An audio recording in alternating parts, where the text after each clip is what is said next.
So for those of you that don't know, the newest exotic mission for Destiny 2 just released last Tuesday is called Encore. Act 3 just started. Echoes, I thought I'd give my review of how the exotic mission is. But first I want to talk about the big elephant in the room. I saw this on social media. A lot of YouTubers and content creators were expressing their concern over not receiving the Choir of One exotic auto rifle because they never finished Act 1 and 2 on all the storylines, all the quest lines before progressing to Encore, which is how you kick off Act 3 and its progressive storyline. To be completely honest, with this exotic mission being actual story progression, I kind of feel that it's meant to have a prerequisite for completing the other two acts. And to be honest, everybody that's showing their concern, I see their concern that they're not able to get the gun right away because, again, a lot of people sometimes don't like to listen to the story. They're not big narrative people. They're more, I want the cool shiny weapon, I want to go pew pew some bad guys with it. That's totally understandable. However, my concern is you essentially this whole idea of people voicing their concerns, yelling at Bungie because all this stuff that's going on, it's essentially like you're wanting your dessert way before the appetizers and the main course show up if you go to a fancy restaurant, and then you just spoil your appetite essentially. And to be completely honest, everybody had 12 weeks to finish up an hour's worth of quest to get caught up for Act 3. So I kind of see the double-edged sword here because, again, I know a lot of people aren't big on the narrative side of things, but at the same time, I'm sorry that you didn't want to take 30 minutes out of your day each week to just work on the story down the line. A lot of it isn't crazy. I know there's a lot of stuff that's, go to the helm, go to the tower, go talk to this person, go talk to this person, go fly to Nessus, go do this. And it can be boring and repetitive. But at the same time, there's really no excuse if you had almost 3 months to do this and now you're behind. That's just me. However, I do want to reiterate that Bungie should have implemented some sort of lockout system to where if you never completed Acts 1 and 2, you're not able to launch the mission in the first place, to warn people, hey, you won't earn anything if you launch this mission. There should have also been something on the quest tab itself for Act 3, or you just shouldn't have been able to, acquire the Act 3 quest if you haven't completed Acts 1 and 2. So there is that side of thing too. But again, coming from this whole deal, I'm on the side of people should have just taken the time just to get it done. I know everybody's busy with other games right now. Destiny 2 is in a weird slow state right now just because they just came off of the Final Shape expansion. And the first episode is trying to set up something, but it's kind of slow. But again, you had 12 weeks to do Acts 1 and 2. I went in and did all my stuff every single week just because there's not been a lot of games that have been, scratching the itch that I wanted. And to be real, I'm sorry, but go do it. And let's be honest, if they're going to continue this down the road for Revenant and Heresy, which is episodes 2 and 3, you better do all the stuff right away because, again, if they either do, what they're trying to do where they release everything all at once and you vibe it that way, or if they're going to segment it out like they did with this episode, you're going to have to do everything if they do more exotic missions down the line. So all in all, Bungie should have implemented a lockout system to prevent people from launching it if they didn't finish Acts 1 and 2, but at the same time, everybody should have gotten caught up and should have finished their stuff before Act 3, so it's on everybody's fault. You don't have to point fingers at anybody because the only person that you should blame is yourself if you never got caught up. End of story. You guys can, tell me in the comments down below if I'm, spewing smoke out of my ears, but that's my 2 cents on it. But regardless, let's head into the mission itself. How do I feel about it? So essentially, I have a lot of pros, but I have some cons as well. Big pro here, though, is, the environment that it's set in. It's in the core of Nessus. It's a very spacious and open area. It is massive. It's, you know, when they said it's one of their biggest exotic missions known to date, I was hoping on more of the enemy density side, which I'll talk about in a little bit. But I think when they said biggest exotic mission, it's more on the lines of the actual area itself. However, it has good replayability if you're looking to get any of the other secrets that are within or the intrinsic traits and all that stuff to complete it for the catalysts and all that fun stuff. Another pro that I really enjoyed was kind of the lore. So if you guys haven't started the mission, I'm not going to spoil anything, but the NES quest lines, 007 is actually within the exotic mission itself, and it has some lore talking about Maya Sundaresh and her, you know, plans for the future of the universe, technically. So not going to go into too much detail there, but I was excited. I actually made a YouTube short on this, you know, previously. So again, I'm excited to see where this kind of narrative unravels. I'm hoping we can get a little bit more information down the line as we're kind of continuing our way through this exotic mission and finding all the little secrets it has.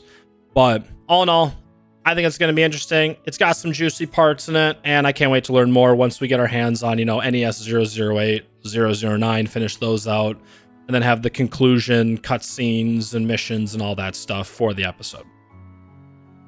There's two main boss fights that I thought were pretty interesting. Again, I'm not going to go into detail if you guys haven't done it yet, but the first one was very interesting. There are some points where you can get kind of cornered. But again, if you're running this on normal for the first time, it's not going to provide that much of a challenge just because they're very squishy. So you're not going to run into that big of an issue there. And then the other boss, of course, is at the end. The boss itself is interesting. The mechanics, you know, throughout the whole mission are interesting as well. So all in all, again, I thought it was kind of cool that they added two boss fights in there. Again, if you're running it on normal, not going to be that much of a challenge. But if you are running it on expert to get the catalysts, you will run into some issues and some challenges if you're not running the right stuff and you're not prepared. So be on the lookout for that. There's also secret puzzles as well. I think I ran into 2 or 3 of them throughout my run. Once you complete it the first time and you get Choir of One, you can run it again, because you will have to run it again to get the catalyst for it, which is Subsistence this week. And you'll see these Vex confluxes throughout the area. And if you interact with them, it's a puzzle. And I think those puzzles and ones that will complete in the future will grant you the intrinsic traits. And, you know, some of them are interesting. I think my buddy and I, we went through the first 2. The first one gave us the intrinsic. The second one just gave us a lot of reprised weapons. All of them will. All of the puzzles will give you reprised weapons. So that's kind of nice, too, if you're looking for a Marty's Retribution or any of the other reprised Season of the Dawn weapons. So again, that's also interesting, to be honest. But all in all, that's most of my pros. Again, there's some good stuff in there. Again, it's going to take you some time if you're, you know, going in there blind, but one of the cons here, you know, like I mentioned before, is, you know, normal difficulty isn't really challenging just because, you know, the enemies are very squishy, so a lot of speedrunners can probably get this done in under 12 minutes, 10 minutes if you're fast enough with the whole mechanic base of it. Another thing I want to talk about too is the enemy density. It does feel kind of light on the enemy density portion. It's not like, you know, Vox Obscura or 0 Hour or the Whisper mission that we just had with Into the Light, where there's enemies coming out of everywhere, right? So that's kind of disappointing. I was hoping for more, you know, more enemies, more Vex, etc., etc. So that's kind of the big con, because it's a lot of traversal, which, don't get me wrong, you know, it's kind of nice to do some sightseeing and exploring, but I myself, along with a lot of other people, want to, you know, shoot the bad guys. So if there was more enemy density, I'd be more happy with it, but that's kind of a, you know, minor issue there. Another big thing too is the bugs. I've heard a lot of people experience a good chunk of bugs. Some of them are related to the final boss not being able to, you know, not getting out of immunes.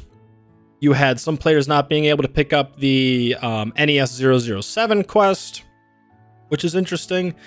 Some people were holding the main mechanic, which again, I'm not going to go into too much detail, but a lot of people were holding the mechanic and unfortunately dying, either falling off the map from something or, you know, just getting overwhelmed by enemies and losing the base mechanic and essentially getting soft locked out of the activities. So there's a lot of stuff that Bungie needs to kind of pick and repair type deal. Which is kind of disappointing because I've seen a lot of comments of people being like, I had to run this 3 times before I actually got one run done, or I get to the final boss twice and he bugs out, and it's annoying. But again, I never had those issues. So if you guys are still trying to run it for the first time, just take your time. I know it's going to be one of those things where you're just like, I just want to get it done, which, hey, I totally understand, but make sure you guys take your time when you're doing this mission just so you don't run into these issues as you're progressing through it. But all in all, what are my thoughts on it? How do I rank this with regards to all the other exotic missions? I'll probably do an exotic mission tier list, next stream, and we'll kind of see how it kind of pairs up with all of them. To be completely honest with you guys, if you're running this on normal and not doing any of the puzzles, I would put it at about a C tier. It's average. It's beautiful. It's spacious. It's got its big pros, but it also has all those cons as well. If you're running it on expert difficulty, however, and you are trying to run through the puzzles to get that extra loot, I would put it in a high B tier. Because a lot of the stuff on expert, it does provide a good little bit of a challenge to it. There's not a lot of places to hide and like kind of duck and cover. Sure, there's a couple places for you to hide and kind of get your bearings. However, you are very out in the open for a good chunk of it. So you got to be on your toes, which is actually kind of nice. And when everybody's trying to focus you and some of the bosses can, 3 or 4 hit you with either splash damage or just being up in your face, it's a good challenging experience. And I would continue to run the mission on expert only if I could, which I'm hoping that I do, because now once you get the first catalyst, you'll have to probably go back to Banshee or whoever you need to go to, and essentially just continue progressing through it on expert, get the catalyst for the week, do the story stuff, call it good, etc., etc. So overall, that's my thoughts on the exotic mission Encore. Again, let me know in the comments section what you guys think about it. If you guys enjoyed it, if you guys hated it, what's your guys's, if there's one thing you could fix and tell Bungie, what would you say? But again, appreciate you guys being here. If you guys like the video, a like would be super appreciated. If you guys want more Destiny 2 content in the future, make sure you guys subscribe as well. Thank you guys so much for watching, and I'll see you guys all in the next video. Take care, everybody.